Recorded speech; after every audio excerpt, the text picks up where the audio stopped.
I'd like to introduce Cantor Sharon Nathanson. She was born into a very musical family here in St. Louis and has served as the full-time cantor at Congregation B'nai Emunah since 2003. Cantor Nathanson.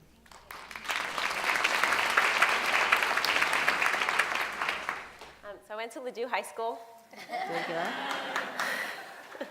And I actually grew up at B'nai Emunah, and I remember as a child, I just had this overwhelming pride. I go to B'nai Emunah. I don't know really where it came from, but I was so proud. I was so proud that I went to Hebrew school 3 days a week and Sunday school sometimes.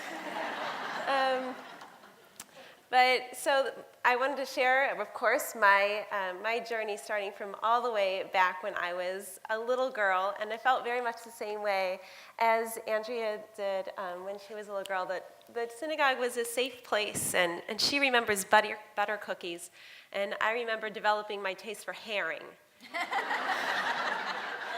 You know, and that's all there is.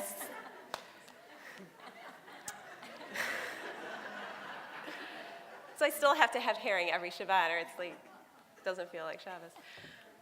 When I first began as a cantor at B'nai Emunah almost 12 years ago, there was a woman in her 90s, a lovely woman who I had great affection for. And each Shabbat at the Kiddush, she would come find me and grasp my hand strongly, and with great passion say to me, "I never thought I'd like a woman cantor, but I just love you."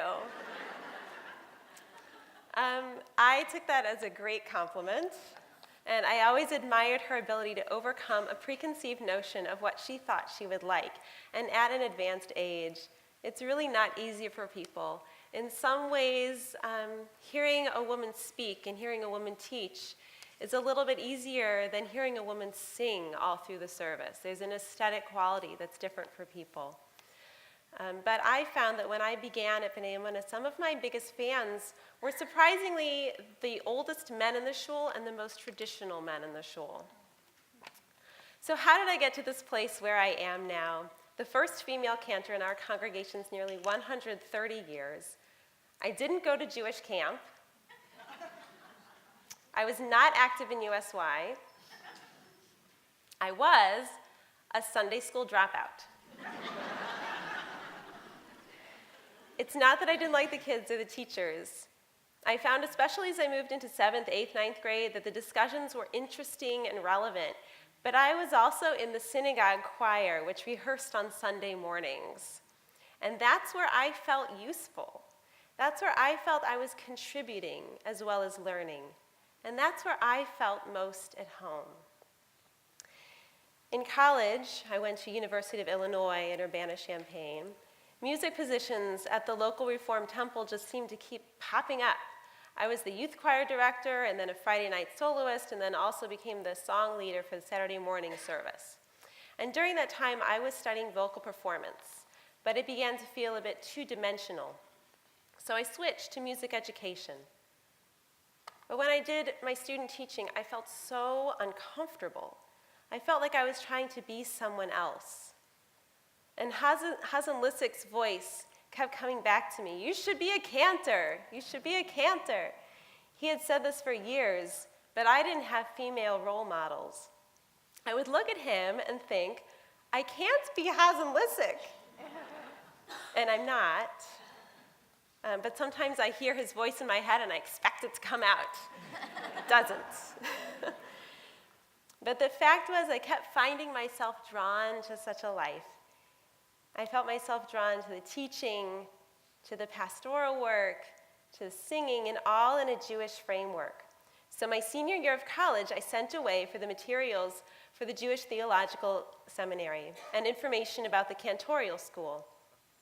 I still have the 1997 course requirement information book sitting on my shelves.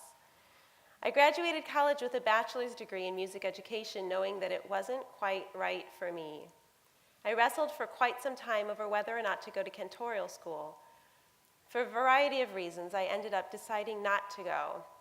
It was no small decision and was at times painful, but I always remained active in synagogue life at B'nai Emunah and singing for Friday night services and high holidays at Kol Am, high holy days at Hillel, filling in for cantors around town, and teaching B'nai Mitzvah students at B'nai Amunah while performing and teaching violin. When I was approached to take over the position of the cantor at B'nai Amunah, I knew it was a big undertaking. Long and unpredictable hours, years and years of study for cantorial exams while raising a family. But with the help of my very capable and patient husband, it works. I recently was going through a lot of old stuff that my mom had saved from my growing up.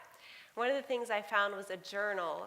I guess it was in some writing class in high school. We had to keep journals.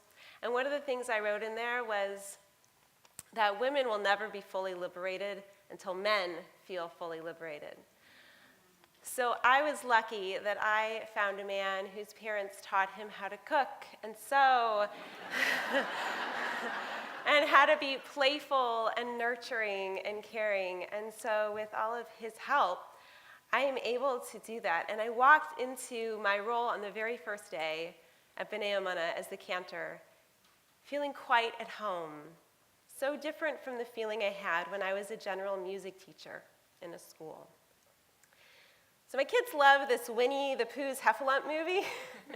And there's a song with this great line in it, something like, I feel more myself when I'm with you. That's how I feel when I get to do the work that I do. So thank you for allowing me to do it.